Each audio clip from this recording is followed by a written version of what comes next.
Bien. Monsieur le commissaire européen, mes chers collègues présidents, mes chers collègues sénateurs et députés, il est rare de réunir ensemble des commissions des affaires européennes et les commissions de l'aménagement du territoire et du développement durable des deux chambres du Parlement français.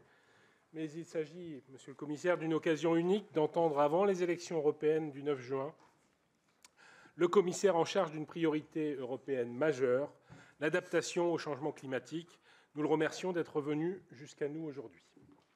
Monsieur le commissaire, vous avez succédé à Frans Timmermans, dont vous ne partagez pas exactement la ligne politique. Il incarne le pacte vert, cette réponse volontariste que l'Union européenne a apportée aux défis climatiques et dont la mise en œuvre fait grand bruit.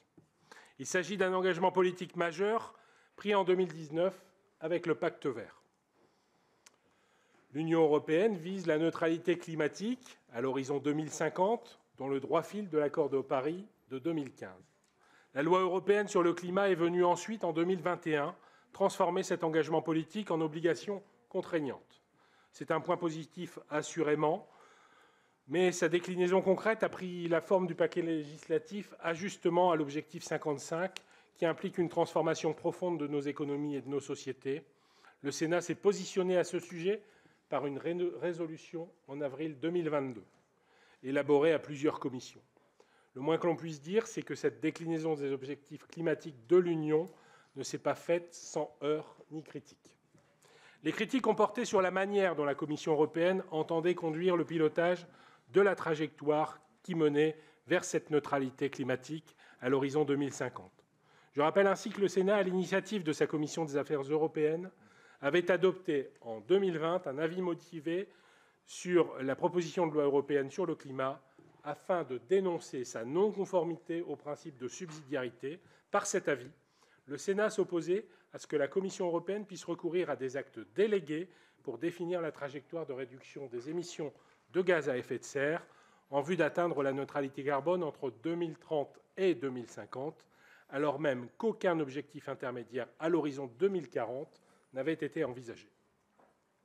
Déterminer la trajectoire n'a rien de technique ni de mécanique. Les débats sont éminemment politiques, y compris dans la manière d'apprécier la capacité d'absorption par les États membres et les secteurs économiques des mesures envisagées. Le président Longeot y reviendra. Les critiques ont également porté sur la faiblesse, voire l'absence, d'études d'impact circonstanciées sur des politiques pourtant essentielles. Je pense évidemment à l'agriculture. Même si le Sénat a sonné l'alarme à plusieurs reprises, les conséquences du pacte vert en ce domaine n'ont pas été correctement évaluées ou anticipées. Rien d'étonnant à ce que les agriculteurs manifestent depuis plusieurs mois dans une grande partie de l'Europe. Je pense également aux débats compliqués que nous avons eus lors de l'examen du paquet Ajustement de l'objectif 55, Fit for 55, sur la fin du moteur thermique à l'horizon 2035, mais aussi sur les imperfections regrettables du mécanisme d'ajustement carbone aux frontières. Je pense enfin, de manière plus générale, à la manière dont la Commission européenne a abordé la question de la neutralité technologique. Il a fallu une crise énergétique majeure pour qu'elle assouplisse, non sans mal, sa position sur la place du nucléaire, y compris dans le domaine de l'hydrogène vert. Or, nous aurons besoin de toute l'énergie décarbonée pour atteindre la neutralité carbone à l'horizon 2050 et se défaire de nos dépendances sans en créer de nouvelles. L'Union européenne doit être plus attentive à l'impact social, économique et territorial des mesures qu'elle adopte, sans quoi la transition climatique se heurtera à des oppositions croissantes. Cette audition nous offre donc l'occasion de dresser avec vous un bilan critique de la mise en œuvre de ce pacte vert. Selon vous, qu'est-ce qui a bien fonctionné? A contrario, qu'est-ce qui doit être revu ou amélioré, tant en termes de méthode que sur le fond? Enfin, quel avenir lui promettez-vous après les élections européennes? Je vous remercie et je cède la place à Jean-Pierre Pont, donc, qui représente le président Anglars, je suppose. Merci, Monsieur le Président. Monsieur le Commissaire européen, chers présidents, sénateurs et députés, chers collègues sénateurs et députés, au nom de la Commission des affaires européennes de l'Assemblée nationale et de son président Pierre-Alexandre Anglade, qui est désolé de ne pouvoir participer à cette réunion et m'a demandé de le suppléer, je vous souhaite à mon tour la bienvenue. En tant que commissaire européen à l'action pour le climat, vous avez la charge décisive de mener les réformes dont l'Union européenne a besoin afin de réussir sa transition énergétique. Vous êtes membre d'une Commission européenne qui, depuis 2019, porte un projet ambitieux en faveur de la transition écologique au bénéfice des citoyens européens, au bénéfice de la planète et au bénéfice de l'humanité. Cette volonté politique d'une Europe neutre sur le plan climatique pour 2050 a été portée par votre prédécesseur, M. Timmermans, et maintenant par vous, à travers le Pacte vert européen. L'action européenne, menée depuis le début de la législature, entend faire de l'Union européenne le premier continent climatiquement neutre. Pour ce faire, vous avez été chargé d'impulser des réformes visant à engager la mutation de notre système agricole, énergétique, industriel. Vous êtes aussi responsable de l'action internationale de l'Union dans ce domaine, comme en témoigne votre participation à la récente COP28 et la diplomatie active des 27 en faveur de la sortie des énergies fossiles. De plus, vous avez notamment eu la mission, à la demande de Mme von der Leyen, de réaliser une évaluation des plans nationaux énergétiques et climatiques des États de l'Union. Cette évaluation s'inscrit dans le cadre de la loi européenne pour le climat, votée en juillet 2021, qui instaure pour les États membres le respect des objectifs climatiques à l'horizon 2030 et 2050. Enfin, vous avez joué un rôle majeur ces derniers mois dans la négociation et l'adoption par les co-législateurs d'un certain nombre de textes européens faisant l'objet de négociations importantes. Avant la fin de cette législature, je pense que nous pouvons nous féliciter que le Parlement ainsi que le Conseil se soient mis d'accord sur des textes dont l'importance revêt un caractère stratégique pour notre santé, nos habitats et notre environnement. Je pense notamment au règlement sur la certification de l'élimination permanente du carbone adopté le 20 février 2024. Je vous remercie. Merci, messieurs les présidents de commission, mes chers collègues députés et sénateurs, monsieur le commissaire européen à l'action pour le climat, merci d'avoir accepté de venir vous exprimer devant les commissions permanentes compétentes de l'Assemblée nationale et du Sénat. En tant que président de la Commission d'aménagement du territoire et du développement durable, j'aurai plusieurs questions à vous poser. La première concerne le mauvais état de santé de nos forêts. Selon les estimations du gouvernement français, notre pays serait en capacité d'atteindre son objectif de réduction des émissions sectorielles de gaz à effet de serre, mais manquerait sa cible climatique en 2030 en raison d'une dégradation de ses puits carbone. Cette tendance particulièrement alarmante, qui est également observée dans les autres États membres de l'Union européenne, est-elle de nature à compromettre le respect de l'objectif de moins 55% des émissions d'ici 2030 ? Je rappelle que l'Union européenne s'est donné pour cible une augmentation de la capacité d'absorption par ses puits carbone naturels de 15% d'ici 2030. Ma deuxième question porte sur l'objectif climatique à l'horizon 2040. Dans une communication du 6 février dernier, la Commission européenne a proposé un objectif de réduction de 90% net. En réponse à cette communication, la France a d'ores et déjà exprimé certaines propositions, notamment l'idée d'une fourchette d'objectifs ou encore la distinction entre un objectif brut et un objectif net afin de tenir compte de l'évolution des puits carbone. Notre pays a également suggéré d'étendre plus largement le mécanisme d'ajustement carbone aux frontières pour protéger nos industries face aux risques de fuite carbone. Quel regard la Commission européenne porte-t-elle sur ces pistes ? Je vous remercie. Et je vais passer la parole à mon collègue Jean-Marc Joulézy. Merci, monsieur le commissaire européen chargé de l'action pour le climat, messieurs les présidents, mes chers collègues, à mon tour, de saluer cette action commune, de pouvoir auditionner un commissaire européen important sur des sujets essentiels et qui touchent en particulier nos circonscriptions, nos territoires, le sujet de l'action pour le climat. Monsieur le commissaire, vous avez récemment déclaré, en usant d'une comparaison, je dirais sportive, que nous étions en matière de transition écologique à la mi-temps. L'Europe a concilié politique climatique et politique de croissance. Les émissions de gaz à effet de serre ont diminué de 32% depuis 1990, tandis que le PIB a augmenté de 60%. Mais le match est loin d'être gagné. L'Europe est le continent qui se réchauffe le plus rapidement, 2 fois plus vite que la planète depuis les années 80. L'Agence européenne de l'environnement vient de publier sa première évaluation des risques climatiques en Europe. Elle conclut que l'ensemble des politiques existantes au niveau de l'UE ne progressent pas suffisamment pour gérer la plupart de ces risques. Pour vous, quelle action faudrait-il conduire en priorité pour renforcer notre adaptation au changement climatique? Vous défendez aussi une stratégie offensive qui s'articule autour du triptyque réduction des émissions, compétitivité industrielle et action pour une transition juste. Un élément important de cette stratégie est la prévisibilité de la trajectoire qui doit conduire à la neutralité climatique en 2050. La principale échéance intermédiaire était celle de 2030 avec le paquet Fit for 55.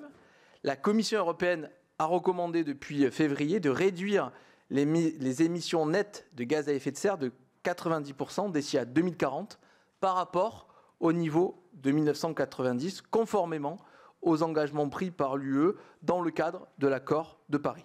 Il reviendra à la prochaine Commission de présenter une proposition détaillée en ce sens. Alors que certains des objectifs actuels continuent de faire débat, comme en matière de transport et de mobilité, la fin programmée des ventes de voitures thermiques neuves en 2035, quels sont selon vous les leviers les plus stratégiques pour atteindre ce nouveau objectif intermédiaire? Enfin, une des priorités de la COP 29 sera d'approfondir la question du financement de l'adaptation et de la transition écologique. Le marché des quotas carbone, qui y joue un grand rôle, doit être complété d'un mécanisme d'ajustement carbone aux frontières. Quelle est la mobilisation de la Commission pour convaincre d'autres pays de développer une tarification du CO2? Monsieur le Commissaire, je vous remercie pour vos réponses à ces questions et à celles des parlementaires présents aujourd'hui. La parole est donc à vous. Allez-y pour un propos introductif et après nous passerons la parole aux différents. Mesdames et messieurs, et messieurs les présidents, messieurs Rapin, Pont, Longeau et Zulesi, merci beaucoup de m'accueillir ici au Sénat. Merci à vous et au Comité de l'aménagement du territoire et des affaires européennes de m'avoir invité. La France a une place particulière dans mon cœur. J'ai de très beaux souvenirs de mes nombreux voyages avec mes parents et ensuite avec mon épouse et mes enfants. J'ai également étudié et habité 1 an à Fontainebleau. J'admire la France pour beaucoup de raisons. J'admire le français, une langue magnifique, mais avec laquelle j'ai des difficultés depuis 1987. Mesdames et messieurs, j'ai une petite confession. Depuis que je suis à Bruxelles, j'ai reprends des cours de français. Mais mon niveau est très moyen, donc j'utilise parfois les livres de ma fille. 30 ans sans progression, désolé. J'admire la France pour son leadership, pour son histoire, son patrimoine et ses valeurs vraiment européennes et universelles. Je suis donc ravi d'être là aujourd'hui et de discuter de l'avenir du climat en Europe. Je me réjouis d'entendre votre vision et vos idées pour l'avenir. Je vais également pour parler de l'avenir de notre politique climatique. Où sommes-nous et vers où allons-nous ensemble? Messieurs, dames, les changements climatiques sont bien réels. Les scientifiques sont tous d'accord. 2023 était l'année la plus chaude jamais enregistrée. L'Europe est le continent qui se réchauffe le plus vite, 2 fois plus vite que les autres. Les conséquences sont énormes à tous les niveaux. Regardons les conséquences sur l'économie. L'aggravation des impacts climatiques pourrait réduire le produit intérieur brut de l'Union européenne d'environ 7%. 7% d'ici la fin de ce siècle. Il y a des dizaines d'autres exemples. Le coût des inondations de 2022 en Slovénie s'élève à 16% du PIB. Et à mon avis, nous n'avons pas le choix. Il faut agir. Il faut agir. La situation va empirer avant de s'améliorer. Messieurs, dames, si vous le permettez, mesdames et messieurs, je vais continuer en anglais pour entrer plus dans les détails. Et j'espère que je comprendrai vos questions en français, mais je vous répondrai aussi en anglais. Merci beaucoup pour les questions qui m'ont été posées et la référence qui est faite à notre objectif à long terme pour 2050, pour lequel nous voulons atteindre zéro, la neutralité. Et bien sûr, il y a les objectifs intermédiaires, celui de 2030, 55%, et comme vous l'aurez remarqué, nous sommes en voie pour des estimations pour l'année 2024 et nous avons fixé des objectifs ambitieux et réalistes et de 90% et à l'horizon 2040. Et il est donc important de réunir plusieurs éléments dans cette quête. D'abord, nous avons besoin d'une action climatique ambitieuse et c'est pourquoi nous sommes ici réunis. Et je ne suis pas le seul à dire que c'est nécessaire. Il y a des données probantes qui émanent de la sphère scientifique.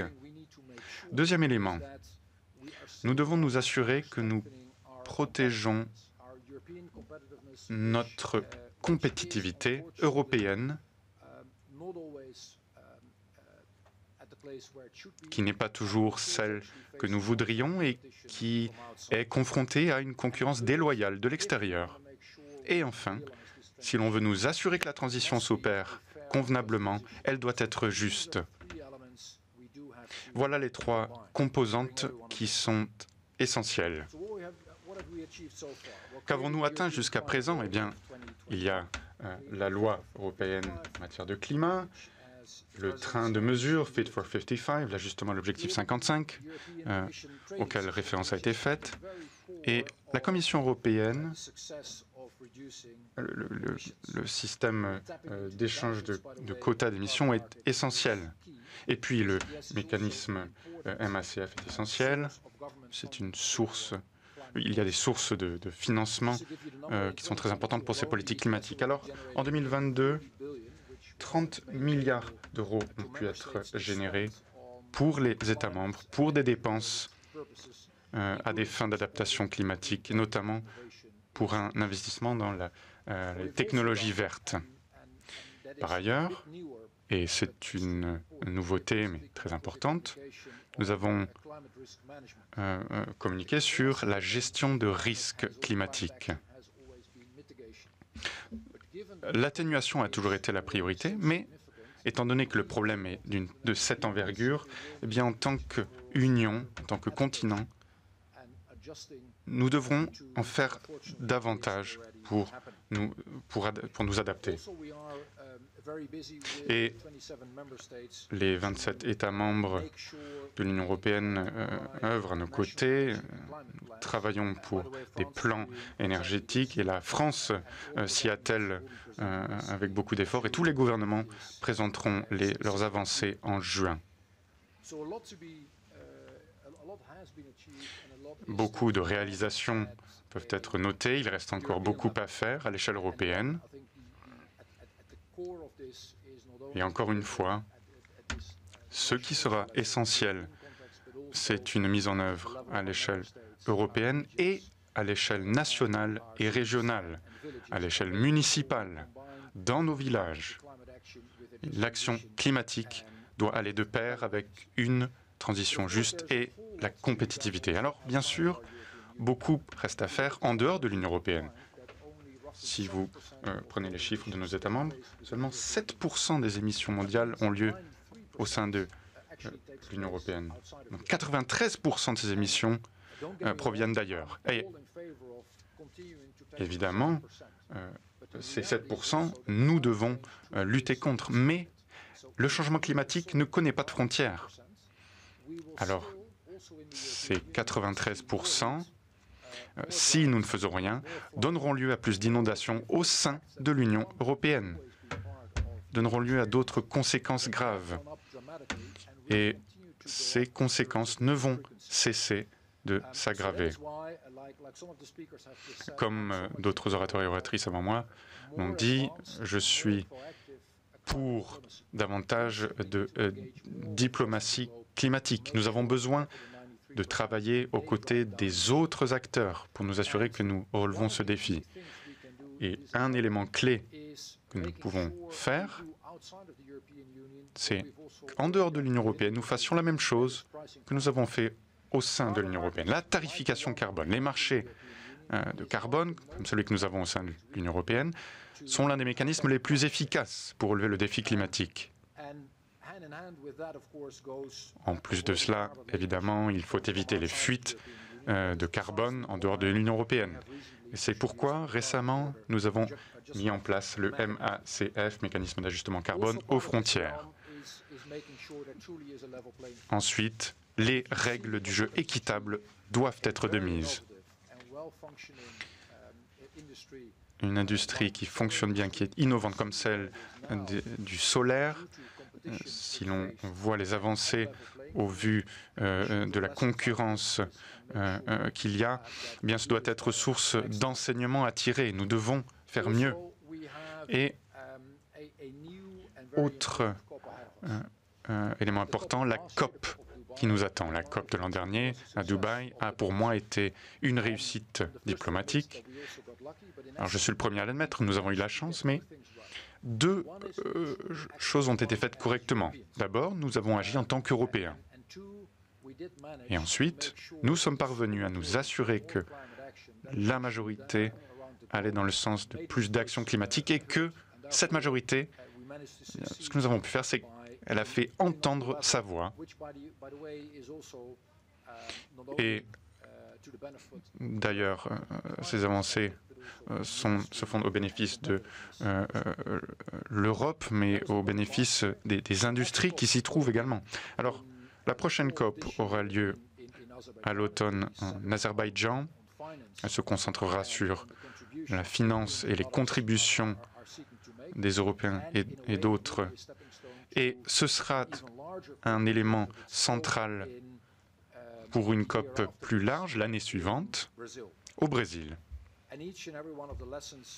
Chacun des enseignements tirés que j'ai mentionnés, nous les utiliserons en Azerbaïdjan et ailleurs ensuite. En somme, beaucoup a été fait à l'échelle nationale et internationale. Lorsque je dis national, je précise au sein de l'Union européenne. Et beaucoup doit encore être fait à l'avenir. Et je me réjouis d'avance des échanges que je pourrai avoir avec tous les États membres et j'espère pouvoir donner des premiers éléments de réponse à ces questions qui m'ont été posées à l'instant.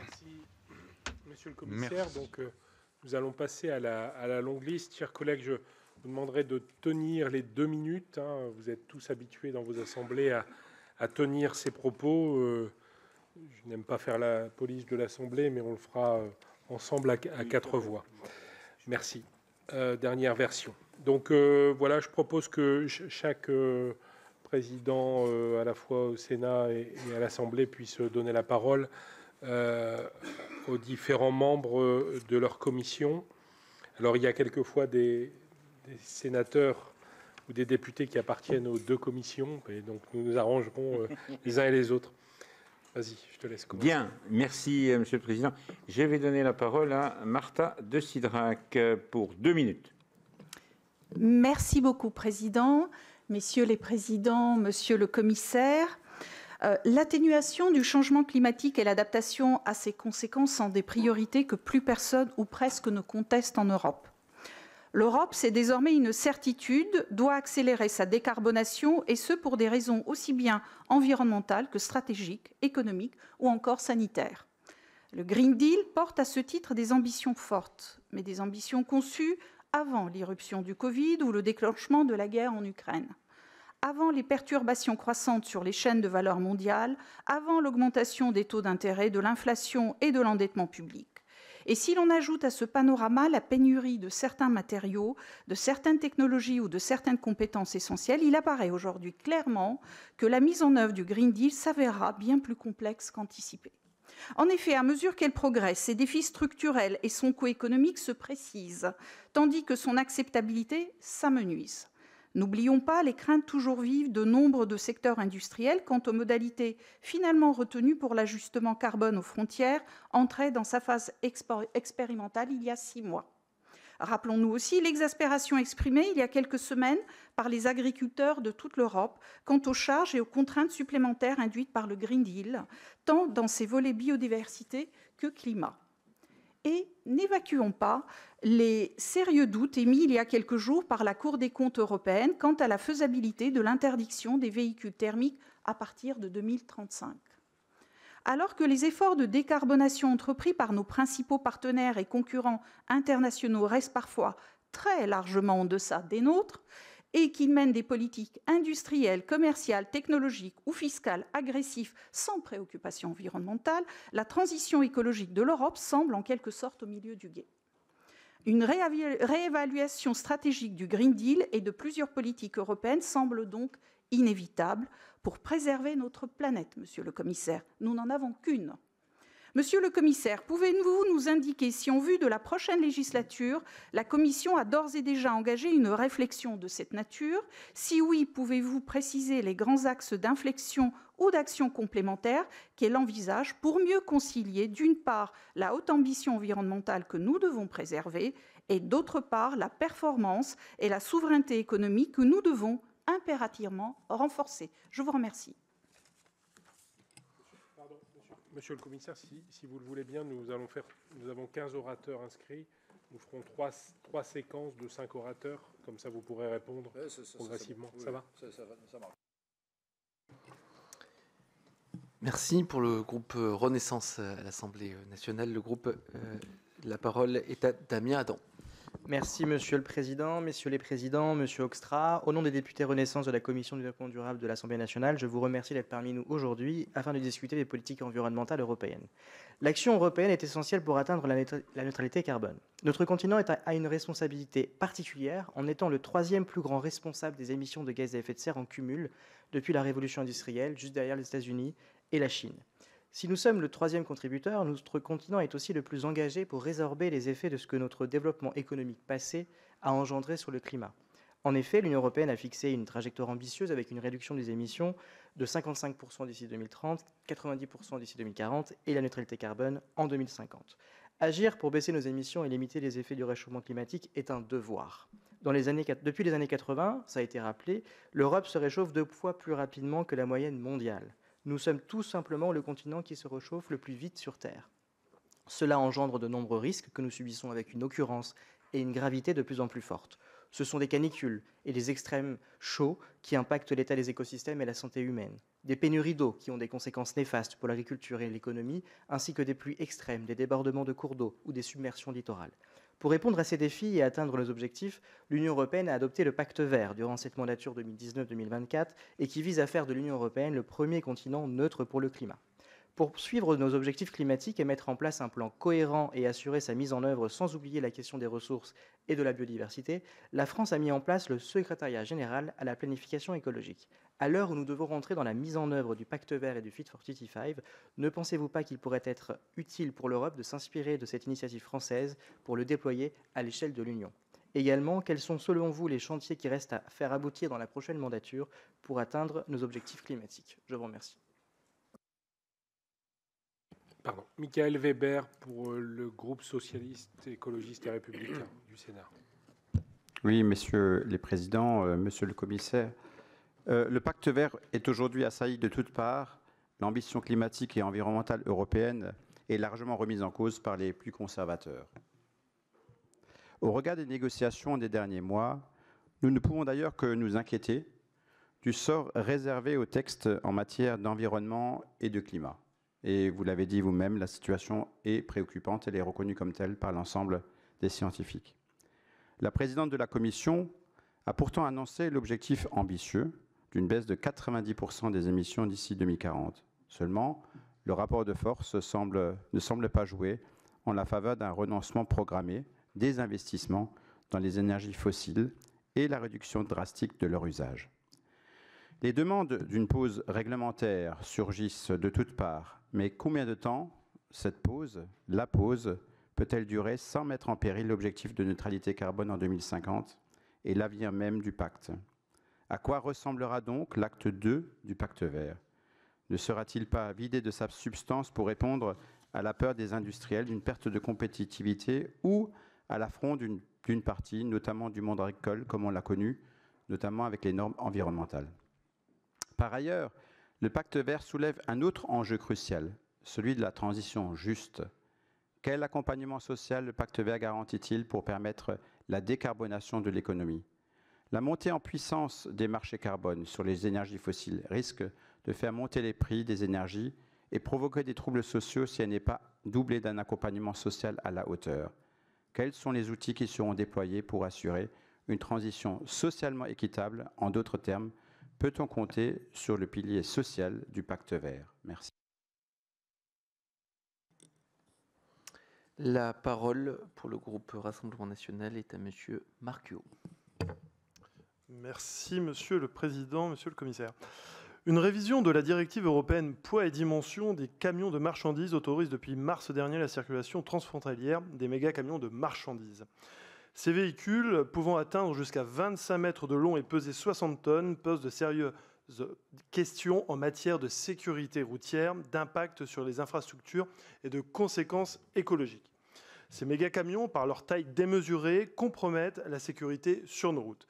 Ils représentent un danger pour les usagers, notamment dans les zones urbaines et périurbaines où les infrastructures ne sont pas conçues pour accueillir de tels mastodontes. Leur difficulté de manœuvre pose un risque inacceptable d'accident et l'impact de ces véhicules sur les infrastructures routières ne peut être ignoré. Leur poids et leur taille exacerbent l'usure des chaussées, des ponts et des tunnels. Ils nécessitent des investissements publics conséquents pour la réparation et l'entretien des routes à un moment où les ressources financières doivent être orientées vers le transport durable, comme le fret ferroviaire par exemple. Fret ferroviaire public français démantelé par la Macronie à la demande de la Commission européenne, je le rappelle.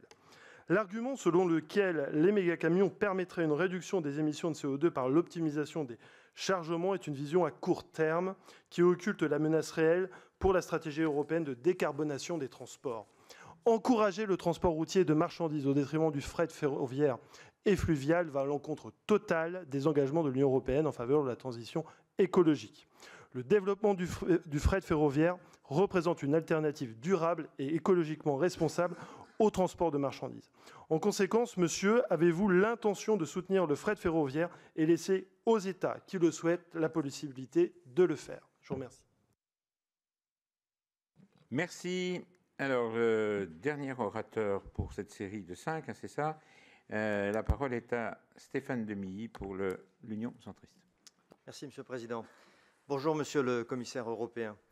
Ma question porte sur un domaine déterminant pour la souveraineté européenne, le transport, et tout particulièrement le transport aérien. Vous le savez, le règlement Refuel EU Aviation prévoit une augmentation exponentielle de la proportion des carburants d'aviation durable dans les avions qui passerait de 6% en 2034 à 70% en 2050. Pour respecter ces engagements, il faudrait créer dans nos États membres des filières de carburants aériens durables quasiment ex nihilo. Car à ce jour, il n'existe pas de filière de production de carburant durable suffisamment puissante, ni dans notre pays, ni chez nos voisins européens, pour faire face à ces obligations. Même avec toute la bonne volonté du monde, nous ne sommes pas en mesure de respecter ces normes d'incorporation, contrairement aux États-Unis, par exemple, où est en train de se développer une filière très forte, avec des mesures de soutien à l'amont, au niveau de la production, et à l'aval, pour réduire la différence de prix entre les carburants durables et le kérosène traditionnel. Ma première question est donc de savoir quelles mesures européennes devraient être prises pour soutenir le développement d'une filière de carburants durables en France et de façon générale dans nos États membres. Ma seconde question, Monsieur le Commissaire, concerne la compétitivité des compagnies européennes par rapport à la concurrence des compagnies du Golfe ou de la Turquie. Ces compagnies n'ont pas les mêmes obligations en matière de carburants durables et bénéficient d'un soutien public très puissant. On observe déjà des abandons importants de parts de marché des compagnies européennes en faveur de ces compagnies étrangères. C'est un réel détournement de trafic qui provoque des fuites de carbone, car ces vols se détournent des grands hubs européens en passant par Dubaï ou le Qatar, des destinations qui ne respectent pas nos règles européennes de décarbonation. Il faut également appeler à la plus grande vigilance concernant l'accord de ciel ouvert entre l'Union européenne et le Qatar, qui n'a pas encore été ratifié par les États membres 3 ans après sa signature. La taille des deux marchés n'ayant rien de comparable, donner un plein accès aux aéroports européens à Qatar Airways n'est vraiment pas équitable. Monsieur le Commissaire, quelles mesures européennes devraient être prises pour protéger les compagnies européennes de la concurrence déloyale? C'est ma deuxième et dernière question.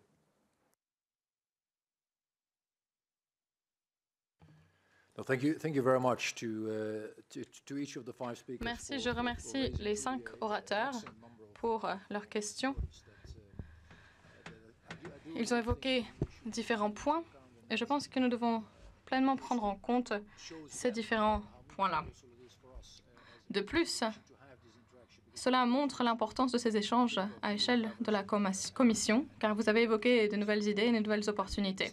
J'aimerais tout premièrement, et je vais essayer de répondre dans l'ordre des différentes questions qui m'ont été posées. Je vais donc commencer par la question et les commentaires qui ont été faits par Madame de Cidrac.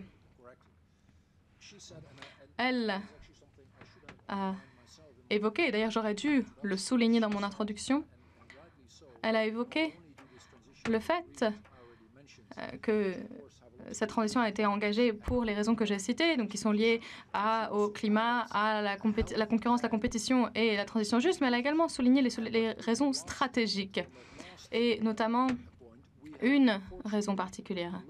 En effet, nous avons tiré des apprentissages assez difficiles ces dernières années.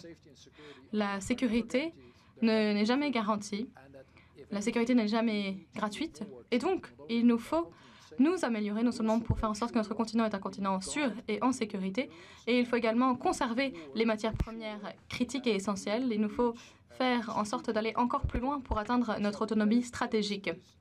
Je pense que cela est un point excellent et j'aurais dû le souligner. D'ailleurs, il faut être très clair, l'Europe et les États membres à échelle individuelle doivent aller encore plus loin. En effet, si l'on s'intéresse aux différents secteurs, d'un point de vue de l'indépendance, nous avons encore beaucoup de pain sur la planche. Et j'ai essayé de m'intéresser aux États membres que je connais le mieux. Aux Pays-Bas, nous sommes très dépendants. Il y a des dépendances que l'on peut réduire. Et je pense que c'est le cas dans toute l'Union européenne. Elle a évoqué également, Madame de Cidrac, mais également Monsieur Adam et d'autres, ont parlé des manifestations et des critiques. Comment les prendre en compte? Alors, ce qui est intéressant dans notre travail, ce qui est l'essence même de la démocratie, c'est que les solutions ne sont jamais unidimensionnelles. Il y a toujours différents aspects à prendre en compte. Et donc, c'est notre obligation de non seulement définir une trajectoire, mais également de faire en sorte d'amener nos citoyens avec nous sur cette trajectoire. Environ 80% des citoyens européens veulent plus d'action climatique. Et pour autant, il y a une grosse partie de ces 80% qui est également préoccupée par l'effet de la transition sur leur emploi, sur leurs moyens de subsistance. Et je pense qu'ils ont raison. Et c'est à nous de faire en sorte de concilier ces différents aspects-là. Monsieur Weber et d'autres ont également parlé des travaux et des programmes de travail pour la prochaine commission. Alors, ce n'est pas à moi de façonner et définir ce programme de travail. Il s'agit ici du travail de la prochaine Commission et du prochain Parlement. Mais si je devais évoquer quelque chose, eh bien, ce serait la chose suivante. L'action climatique, continuer l'action climatique et faire en sorte qu'elle soit conciliée avec un avenir pour nos différents secteurs et notre industrie. Aider nos entreprises pour financer la transition pour les secteurs les plus difficiles à décarboner.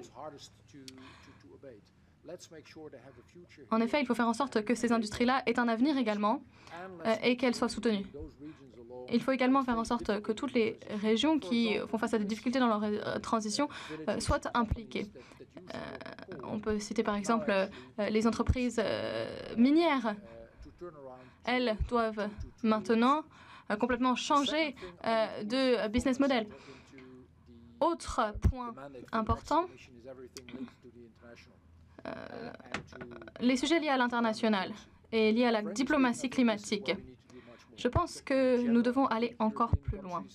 En général, les pays de l'Union européenne et l'Union européenne devraient renforcer leurs efforts diplomatiques, tout simplement car si l'on s'intéresse à la planète, si l'on regarde les défis géopolitiques, les défis climatiques, si l'on s'intéresse à la démocratie et le fait que la démocratie soit en péril à travers la planète, si l'on s'intéresse à l'état de droit, aux institutions, ces institutions qui ont été créées à la suite de la Seconde Guerre mondiale, elles sont actuellement critiquées et attaquées, et donc nous devons renforcer notre action de manière diplomatique. Et il en va de même pour l'action climatique. C'est le deuxième point que j'aimerais voir traité par la prochaine Commission. Monsieur Weber, vous avez également évoqué un point très important. Comment s'assurer que cette transition est une transition juste et équitable? Et quels sont les outils dont nous sommes dotés ou que nous avons en place?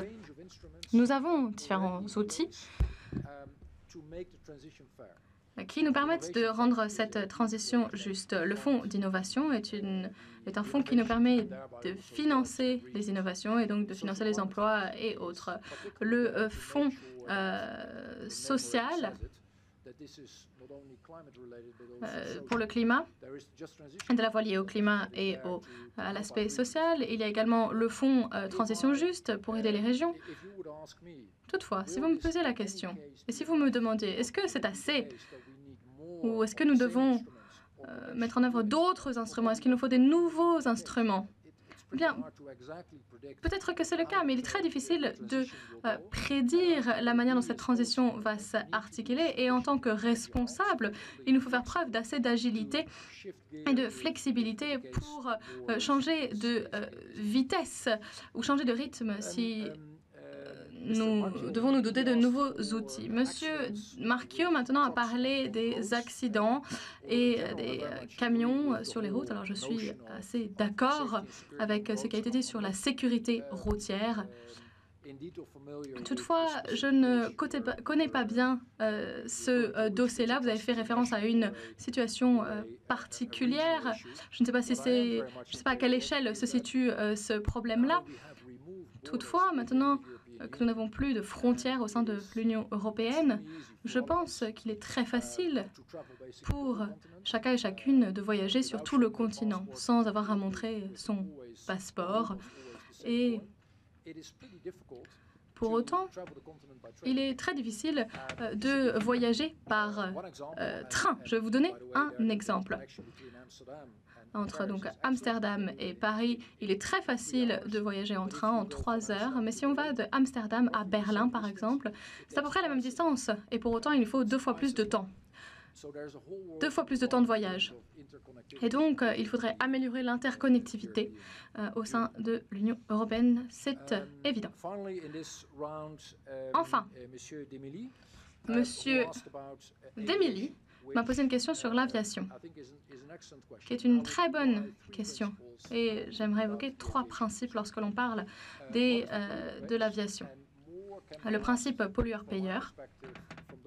Je pense que l'on peut faire retomber une partie de ce fardeau sur les personnes qui voyagent, et cela m'inclut moi-même, c'est-à-dire les passagers de jet privé, les passagers de classe business ou affaires ou de première classe, qui contribuent également au problème. Donc, pollueur-payeur, c'est un point essentiel. Deuxièmement, j'aimerais évoquer les règles du jeu équitables, et cela répond à votre question.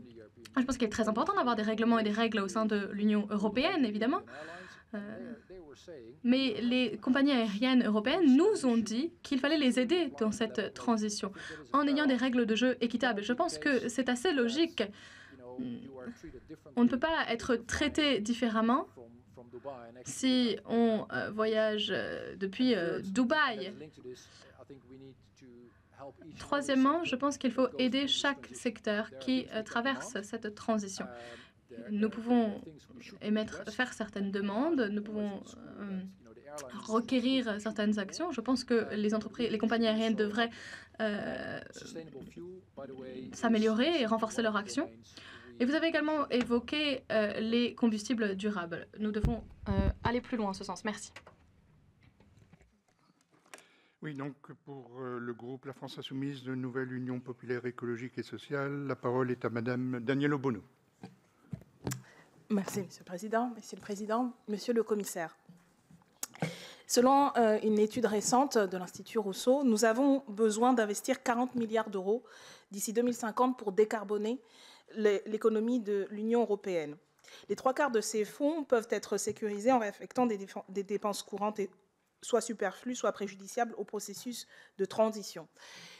La somme qui est estimée nécessaire à apporter en supplément est de 10 milliards d'euros, soit environ la moitié de ce que l'Union a dépensé en importation de combustibles fossiles en 2022. Il faudrait également doubler les dépenses publiques de 250 à 510 milliards d'euros pour catalyser l'investissement privé et financier dans des solutions de décarbonation non rentables. Or, cet investissement équivaut à beaucoup moins que les subventions de l'UE à 27 pour les combustibles fossiles. Vous aviez indiqué que la fin des subventions aux énergies fossiles était un des grands chantiers de votre mandat. Ma première question est donc de savoir comment concrètement vous comptez atteindre cet objectif et mettre cela en œuvre le plus tôt possible. Par ailleurs, le doublement que j'évoquais des dépenses publiques de 250 à 510 milliards d'euros par an, qui est nécessaire, se heurte directement au pacte de stabilité qui renforce l'austérité en imposant les deux contraintes budgétaires dont nous estimons qu'elles n'ont aucun fondement sérieux, à savoir la règle du déficit public annuel inférieur à 3% du PIB et celle de la dette inférieure à 60% du PIB. Et cela limite grandement la capacité d'action des États et donc de cet investissement public qui est grandement nécessaire. Pour notre part, à la France Insoumise, Union populaire, nous dénonçons ces règles budgétaires qui ont été fixées de manière arbitraire et nous pensons qu'il faut, à minima, en exclure les dépenses écologiques et sociales, voire les abroger purement et simplement. Je voudrais savoir quel est votre positionnement sur la question de l'incompatibilité entre les investissements nécessaires au niveau public et le pacte de stabilité et ses contraintes budgétaires. Car il y a urgence, les années à venir vont être décisives. L'Union européenne devrait être à la pointe de la lutte pour la sauvegarde des écosystèmes et la transition écologique. Elle en a les moyens financiers, techniques et humains. Il manque depuis trop longtemps la volonté politique et nous pensons que cette volonté est nécessaire et plus urgente que jamais. La parole est à Nadège Havet pour le groupe RDPI. Merci, Monsieur le Président. Bonjour, Monsieur le Commissaire. C'est une question dont la réponse intéressera non seulement les parlementaires français que nous sommes, mais probablement beaucoup de pays européens. Quelles impulsions ont été données à l'échelle continentale pour soutenir les avancées environnementales des 27 États membres, en global et en soutien à leurs spécificités? Plusieurs ont été cités, taxe carbone aux frontières, la redéfinition de la taxonomie européenne. Bien entendu, sur la base du pacte vert, de nombreuses législations ont vu le jour avec l'objectif de la neutralité carbone en 2050. Aussi, en France, nous avons pu atteindre en 2023 une baisse record des émissions de CO2, près de 5%. À titre de comparaison, c'est autant en une seule année qu'entre 2012 et 2017. Les explications sont en partie structurelles. C'est pourquoi je voudrais vous interroger sur les effets, à mon avis, méconnus du plan de relance européen de 750 milliards d'euros.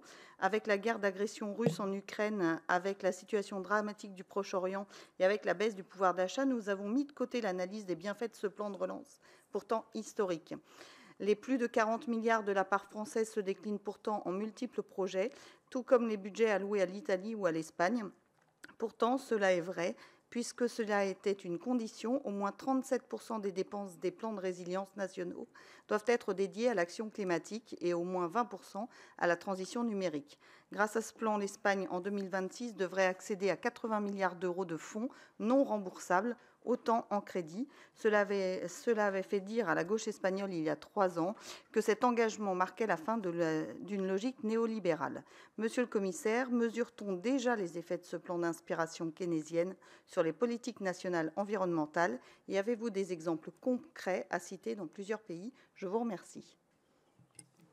Merci. Pour le groupe Les Républicains, la parole est à Emmanuel Maquet. Merci, messieurs les présidents, mes chers collègues, monsieur le commissaire européen. L'avenir du pacte vert ou Green Deal se joue en partie lors des élections européennes. Les manifestations des agriculteurs en début d'année l'ont montré. Les Européens sont prêts à faire des efforts pour le climat, à condition que ceux-ci soient justifiés. Au cours du dernier mandat, notre famille politique a défendu les mesures du pacte vert qui fixait un cap utile et raisonnable, tel que la taxe carbone aux frontières pour lutter contre la concurrence déloyale de certains produits importés. Par contre, nous nous sommes opposés au texte qui prêchait la décroissance en Europe sans résoudre le problème environnemental. La stratégie du Farm to Fork ou la loi de restauration de la nature sont une catastrophe pour nos agriculteurs.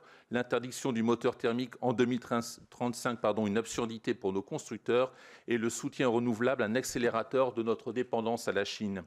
Dans le cadre des élections européennes, nous dénonçons cette écologie de la décroissance, bureaucratique et punitive, qui crée de plus en plus de normes et dicte de plus en plus d'objectifs sans se préoccuper des moyens de les atteindre. L'Union européenne ne pourra pas sortir seule le monde du marasme climatique. Les buts et les contraintes qu'elle se fixe ont-ils seulement encore valeur d'exemple? Aujourd'hui, l'Europe prescrit et les États subissent. Beaucoup d'idées que nous portons depuis des années ont ainsi soudainement été reprises ces dernières années par nos adversaires par pur électoralisme électoral. Tout d'abord, sur la nécessité d'un pacte vert moins complexe et mieux adapté aux réalités des entreprises et des ménages, qui laisse le temps de digérer les normes existantes avant d'en créer de nouvelles. Cessons de multiplier les règlements qui nourrissent un sentiment d'insécurité administrative pour nos forces productives. Ensuite, sur l'investissement en faveur de la réindustrialisation et de la souveraineté. En mobilisant l'épargne des Européens, comme le propose notre candidat, ce n'est qu'en renforçant son économie que l'Europe réussira sa transition écologique. Elle doit davantage s'appuyer sur les entreprises, la recherche et l'innovation. Enfin, sur le volet social, où il faudra des financements pour aider les ménages et les petites entreprises si nous voulons éviter une crise des gilets jaunes européennes. Avec la Commission, vous avez proposé une baisse de 90% des émissions en 2040. Attention aux objectifs irréalistes et injustes qui nous dirigent vers un décrochage durable vis-à-vis des États-Unis ou encore de la Chine.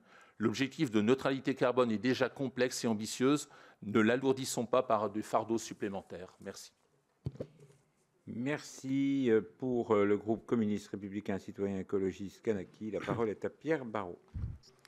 Merci, Monsieur le Président. Monsieur le Commissaire européen, je vais me permettre de reposer une question qui a été posée tout à l'heure, parce qu'il me semble que la réponse n'était pas tout à fait liée à la question posée. Donc, le pacte vert a pour objectif de réduire les émissions nettes d'au moins 55% en Europe d'ici 2030, pour nous permettre ensuite de devenir le premier continent neutre pour le climat d'ici 2050. La décarbonation du transport est un des grands chantiers à mener. Travailler à une meilleure complémentarité des différents modes de transport, à savoir le ferroviaire, le fluvial, la route, est essentiel. Chaque mode a sa pertinence. C'est l'intérêt de ce qu'on appelle le transport combiné. Il semble pourtant que l'Europe ait décidé de défendre un choix inverse. En effet, en imposant avec l'aval du gouvernement français un plan de discontinuité à Fret SNCF, principal opérateur en France de fret sur le rail, vous obérez la capacité du fret français à se développer. Un train peut transporter en moyenne 50 camions, l'équivalent de 50 camions, ce qui est quand même plutôt intéressant. Par ailleurs, l'Europe a fait clairement le choix de la route.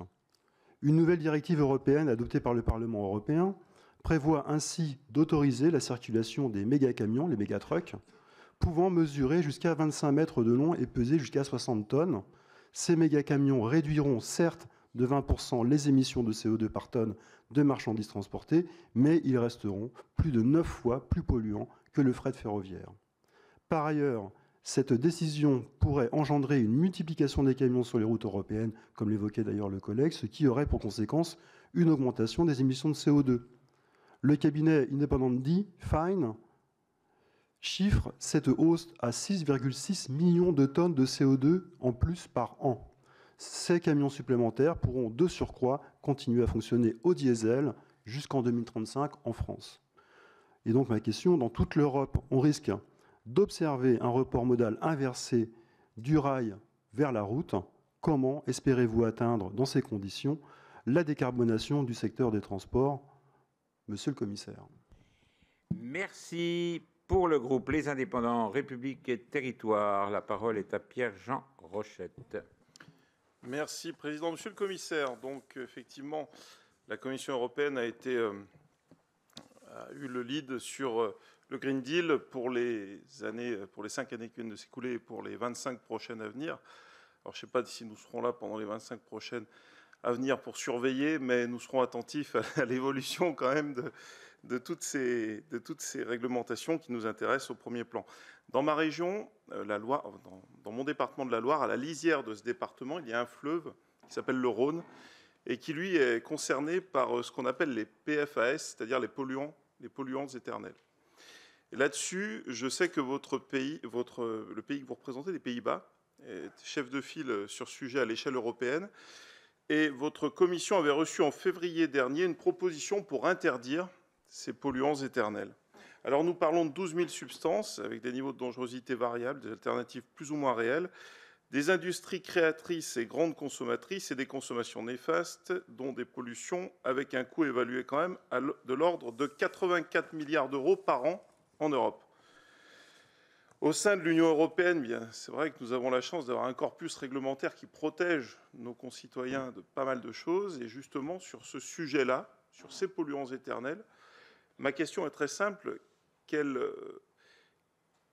suite allez-vous donner à la proposition d'interdiction de ces polluants éternels? Avez-vous un calendrier, une méthode de travail? Et enfin, et parce que c'est le nerf de la guerre, avez-vous réfléchi à un outil financier afin d'aider les entités infra-étatiques à faire face au coût des pollutions subies? Merci, Monsieur le Commissaire.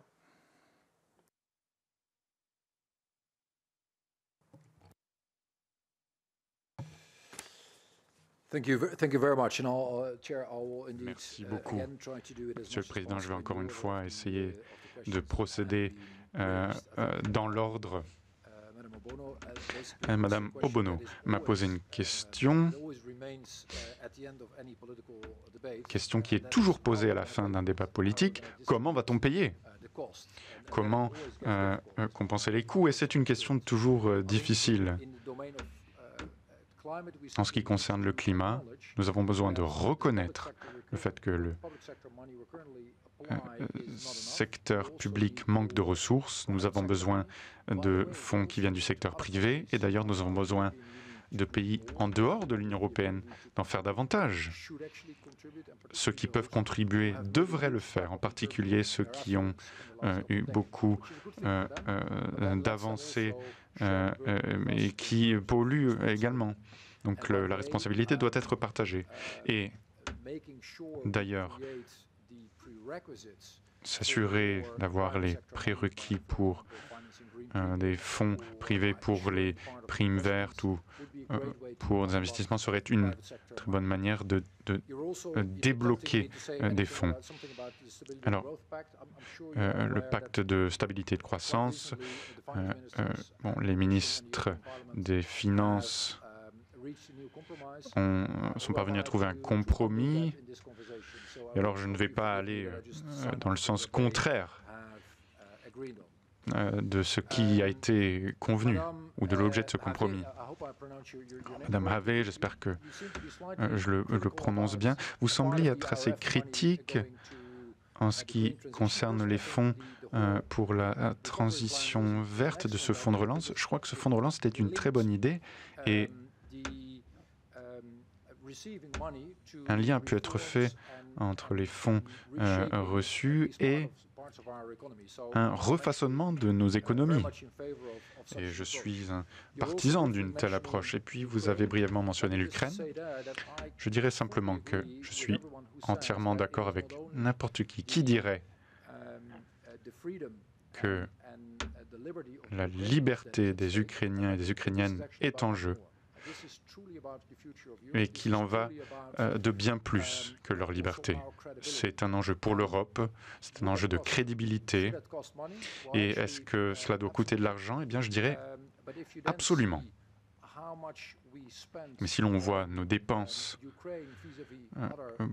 pour l'Ukraine par rapport à d'autres sujets ou d'autres chantiers, vous vous rendrez compte que la proportion est assez réduite. Alors, je voulais simplement utiliser la référence faite à l'Ukraine pour rappeler l'importance de rester soudés pour que notre continent reste sûr. Monsieur Descoux, je suis désolé, je n'ai pas vu votre nom en entier. J'espère que je ne l'ai pas écorché. Monsieur Maki. La question portait sur la décroissance. Vous étiez contre la décroissance. J'ai tendance à vous dire que je suis d'accord. Ce que nous voulons, c'est une croissance économique durable. Mais la décroissance s'articule souvent de manière à être délétère pour les classes moyennes, pour ceux qui ont un pouvoir d'achat réduit. C'est pourquoi il faut privilégier une croissance économique durable. Il y a également eu cette demande de simplification, je suis d'accord. Les entreprises ont tendance à critiquer l'Union européenne pour cette raison-là, la complexité. Et dans une certaine mesure, ces critiques sont pertinentes. J'ajouterai simplement, je précise que je connais mieux le contexte dans mon pays, je suppose que l'on observe les mêmes tendances dans d'autres États membres.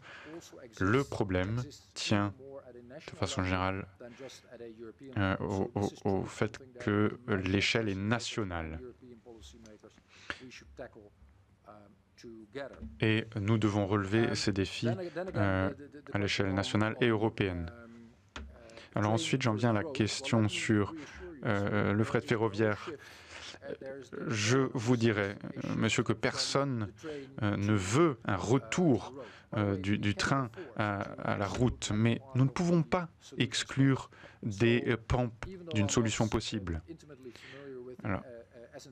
Alors, je ne connais pas bien l'exemple de la SNCF, mais ce que nous voulons, c'est pour chaque industrie, chaque partie du secteur des transports, que ce soit le fret ferroviaire, routier, nous voulons que les solutions privilégiées soient durables. Et j'ai déjà expliqué que je suis en faveur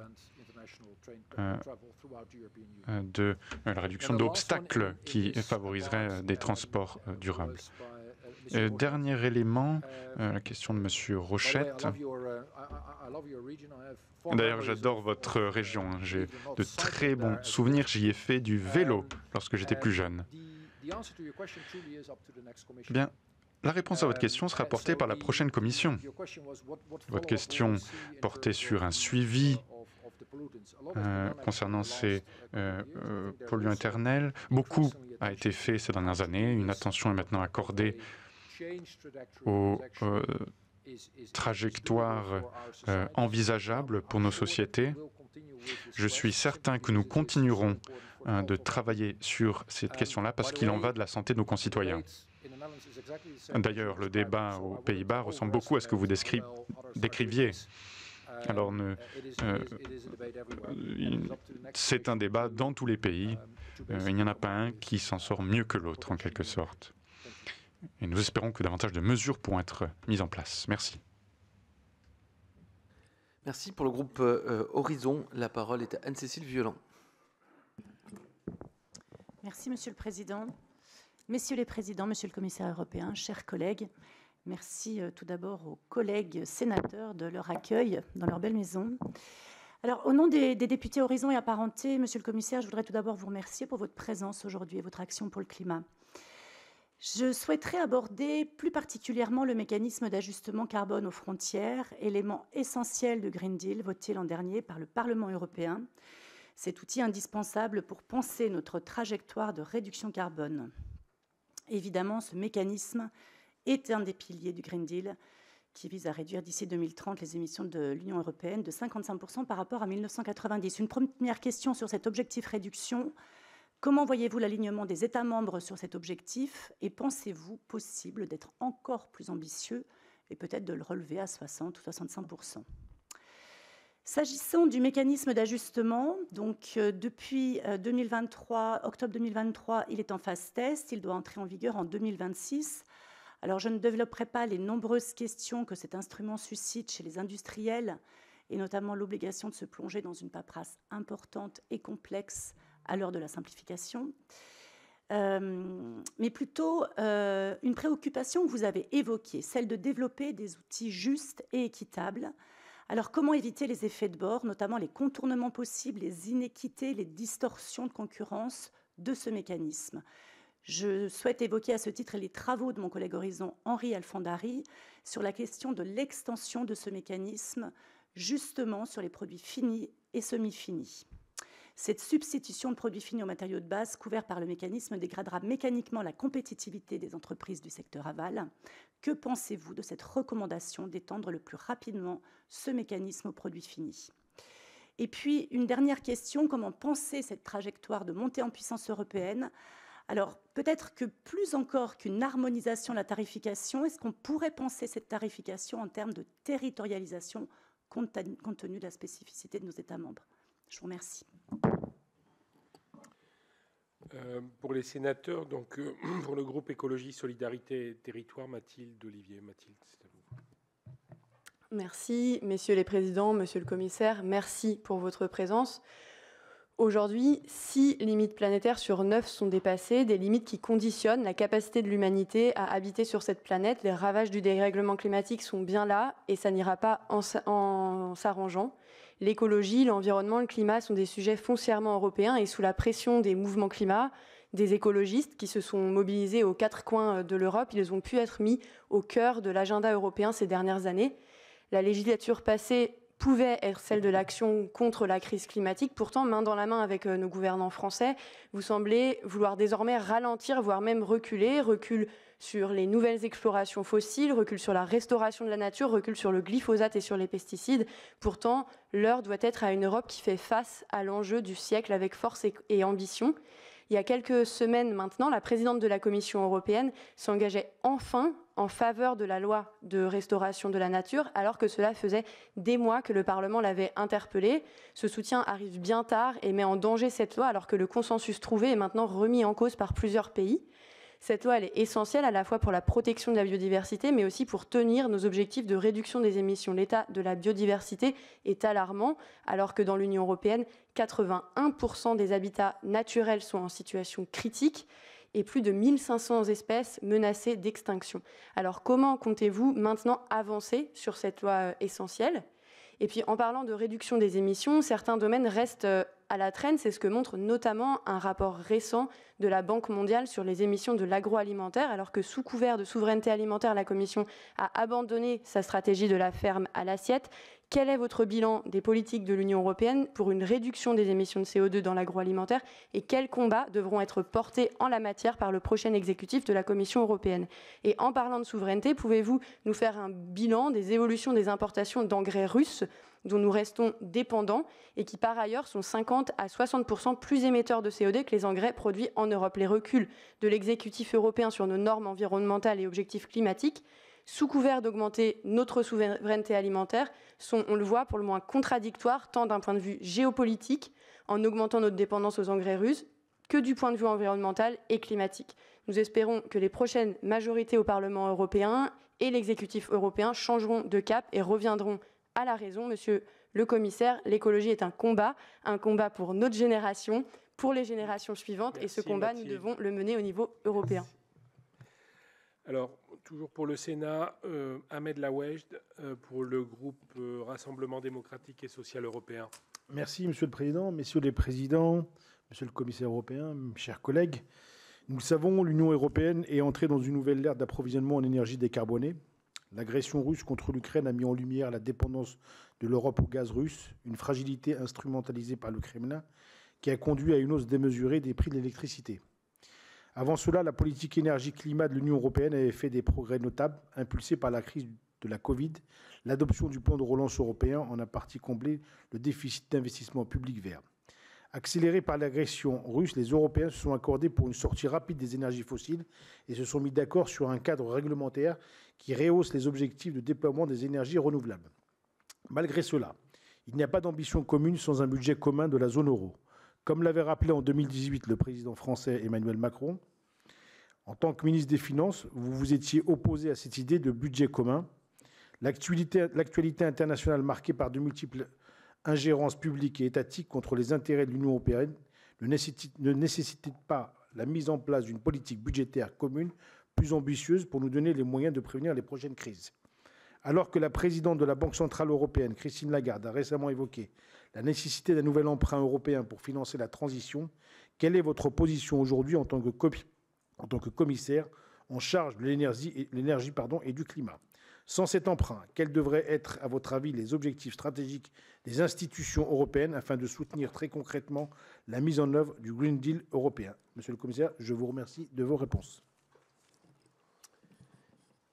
Chers collègues, la parole est à Édouard Bénard, mais je ne le vois pas. Donc je vous propose de laisser la parole à la présidente Cyrielle Châtelain pour le groupe écologiste NUPES. Merci, Monsieur le Président, Messieurs les Présidents, Monsieur le Commissaire. Merci de votre venue. Je pense que nous serons d'accord. L'Europe a toujours su faire face aux graves crises qui percutaient notre continent. L'Europe a su être présente en 2008 lors de la crise des subprimes. Elle a su réagir lors du Covid. Et c'est encore l'Europe qui a su réagir unie face à l'invasion de la Russie contre l'Ukraine. À chacune de ces crises, l'Europe a su repenser certaines de ses règles et elle a su aussi s'engager financièrement, parfois quoi qu'il en coûte.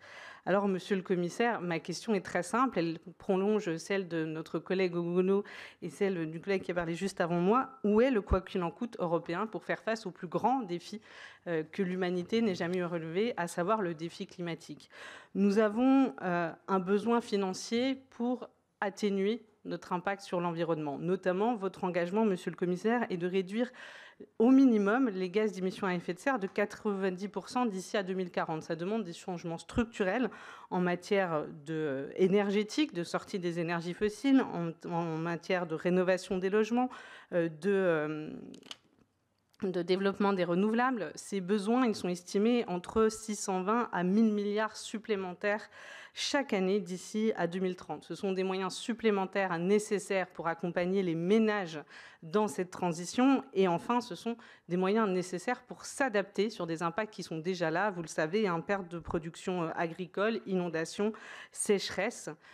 Et cela, malheureusement, risque de s'accentuer puisque les politiques d'atténuation ne sont aujourd'hui pas à la hauteur. Ça a été dit, rien qu'en France, par exemple, nous avons, que ce soit en Gironde ou en Île-de-France, des nouveaux projets de forage pétrolier qui sont autorisés par le gouvernement. Et quant à l'Europe, dont notamment la France, continue à importer du gaz naturel liquéfié, notamment de la Russie.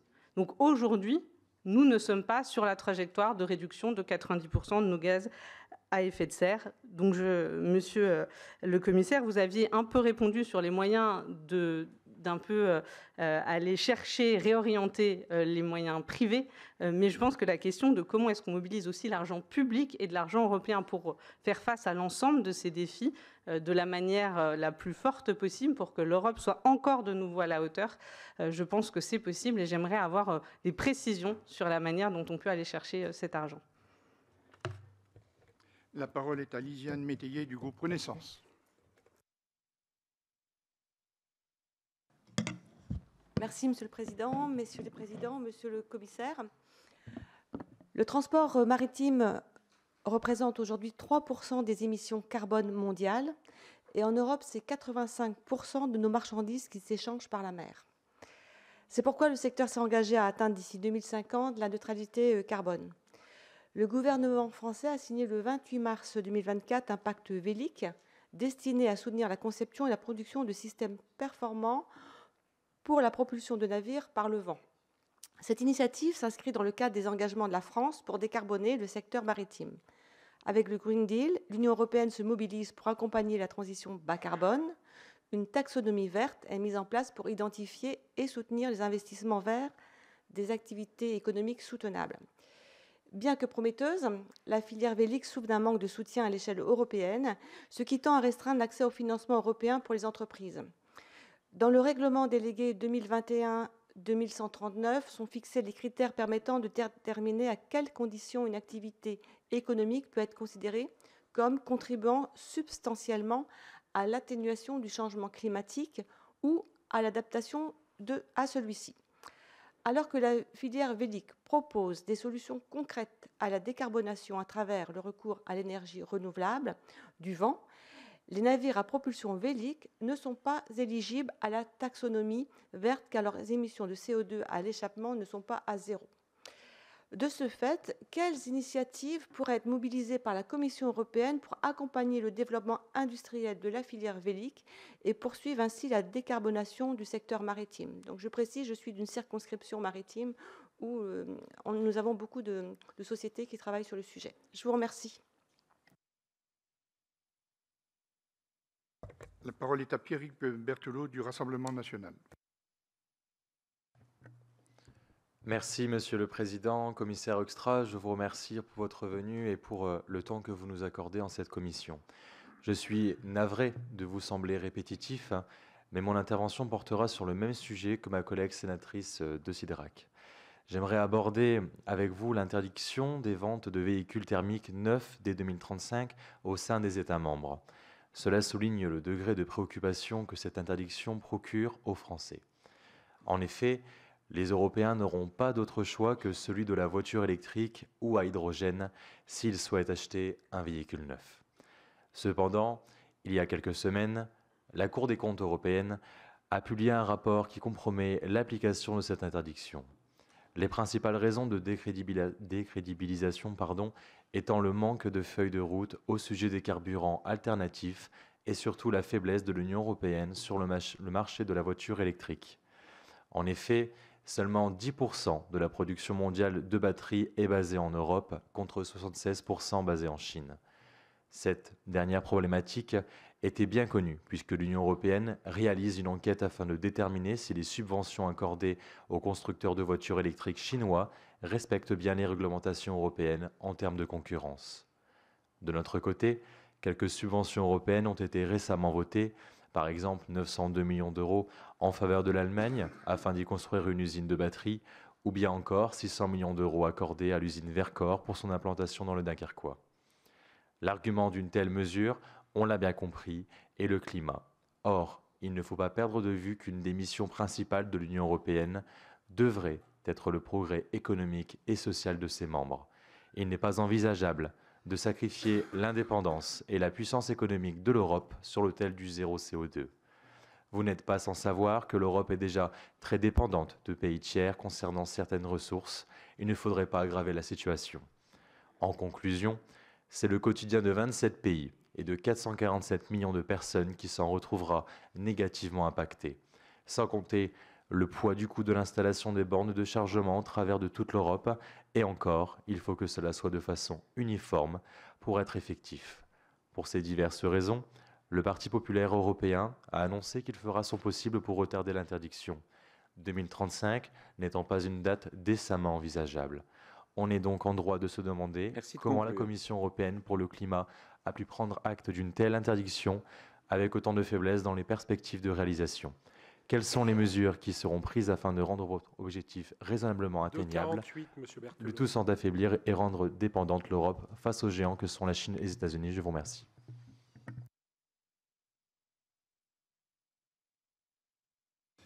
Thank you very much, and many thanks to all the 6 remaining speakers. Je vais ajouter des commentaires qui sont liés aux questions qui m'ont été posées. Je vais tenter de ne pas répéter les commentaires que j'ai déjà faits. En effet, des questions qui m'ont été posées qui portaient sur les mêmes sujets, des sujets que j'ai déjà évoqués tout à l'heure dans ma réponse. Madame Violand a parlé du MACF. En effet, votre question était très intéressante. Il est difficile de prédire la manière dont on va développer le MACF, mais selon moi, je pense qu'il faudrait plus en tirer profit. C'est un mécanisme utile. Si l'on s'intéresse à sa valeur, et si vous écoutez nos concurrents chinois, vous entendrez dire que le MCAF a une valeur assez moindre. En effet, 3 milliards.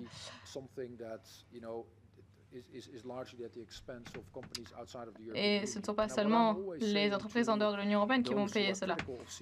Mais je souhaiterais dire que le meilleur MACF est un MACF qui ne génère aucun profit. Car en effet, cela voudrait dire que toutes les entreprises ont suivi ce qui a été mis en œuvre par les entreprises européennes et donc ont réduit leurs émissions carbone. C'est ce qu'on espère donc. Vous avez également fait une référence sur les pourcentages. Alors qu'importe à qui l'on parle, la société civile, les entreprises ou autres, tout le monde parle de la prédictabilité. En tant qu'hommes et femmes politiques, nous avons parfois l'habitude de changer de vitesse.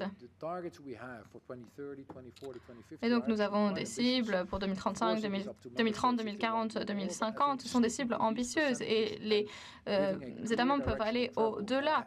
Mais je pense que le fait de respecter ces pourcentages est très utile, à la fois pour nos sociétés et pour nos entreprises. Madame Olivier a posé une question sur les pesticides. Elle a été un peu frappée par ce qui a eu lieu récemment. Alors, il s'agit ici pas forcément de mon portefeuille. Mais comment est-ce que cela va se dérouler? Eh bien, tout dépend de la prochaine commission. Mais il y a un élément clé à garder à l'esprit. D'ailleurs, vous avez complètement raison. Notre terre est notre meilleur ami, non seulement d'un point de vue naturel, mais la terre va faire partie de la solution d'un point de vue climatique. Si nous avons une bonne gestion des terres. Et donc, pour nos agriculteurs et pour toutes les autres personnes dans le domaine de l'agriculture, il faut faire en sorte d'avoir une nouvelle manière d'opérer et de lier cela à un nouveau modèle économique. D'ailleurs, la Finlande et la Suède ont déjà fait un pas en ce sens. Faire le lien entre ces deux choses.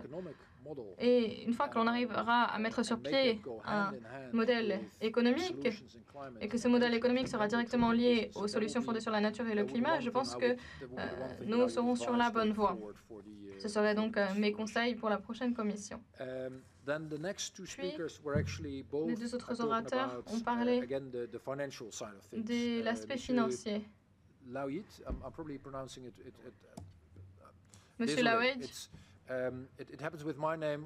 je suis désolée si je prononce mal vos noms de famille. Tout le monde prononce mal mon nom de famille également. Et député Châtelain, il me semble,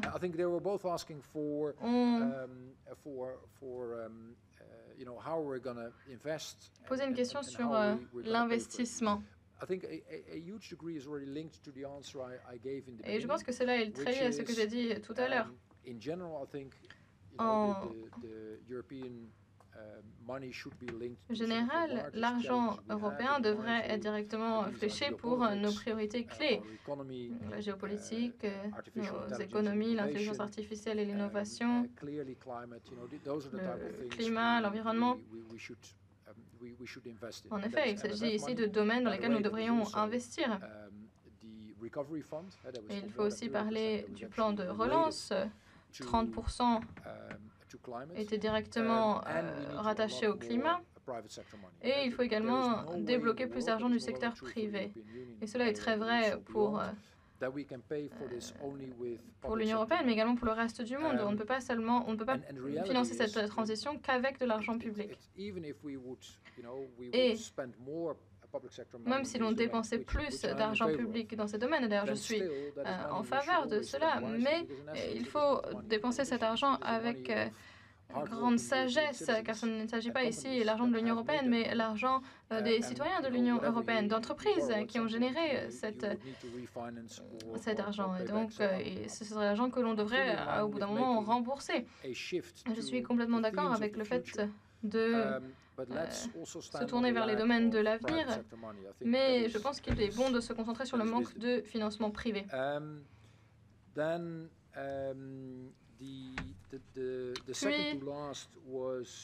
l'avant-dernière question, Madame Métayer. Elle parlait des entreprises et le fait qu'elles n'ont pas assez accès au financement européen, notamment dans le domaine de l'innovation. C'est ainsi que j'ai compris votre question. Et je pense que oui, nous avons encore du pain sur la planche et nous devrions peut-être nous intéresser au domaine des grosses industries. Nos entreprises n'ont pas un rôle compétitif. Peut-être que l'on devrait penser à ces entreprises-là, comment faire en sorte qu'elles soient plus vertes, mais qu'elles soient tout de même soutenues. Le Fonds d'innovation finance déjà différents points de la transition verte, que ce soit des champs de panneaux solaires ou d'autres projets encore. Le Fonds d'innovation donc, nous permet d'investir dans différents projets, mais bien évidemment, nous pouvons aller encore plus loin. Enfin, vous avez posé une question sur les voitures et sur les routes. Récemment, j'ai échangé avec les grandes entreprises automobiles et la France a une grande industrie automobile et ces entreprises ne nous demandaient pas de repousser la date ou de réduire l'objectif. En effet, ils voulaient tout simplement avoir plus de prédictibilité. Si nous avons des nouvelles technologies et que nous vendons plus de voitures électriques, nous avons besoin de l'aide des hommes et femmes politiques pour bien axer notre infrastructure. D'ailleurs, l'infrastructure se développe en France, elle est encore sous-développée au sein de l'Union européenne, oui, mais d'ailleurs, il faut également des investissements dans le réseau.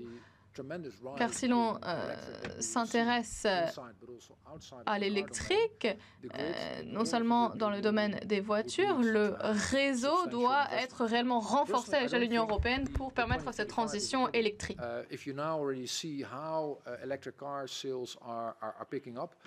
Si vous prenez la manière dont les tendances qu'il y a dans les véhicules électriques, la tendance est positive. Il y a des investissements dans les infrastructures, les voitures voient leur prix de plus en plus abordable, en tout cas pour des salaires acceptables. Alors je crois qu'il y a une complication supplémentaire. Nous parlons là du secteur des voitures, mais pour les camions, eh bien, la question de la longévité est différente, les infrastructures de chargement, les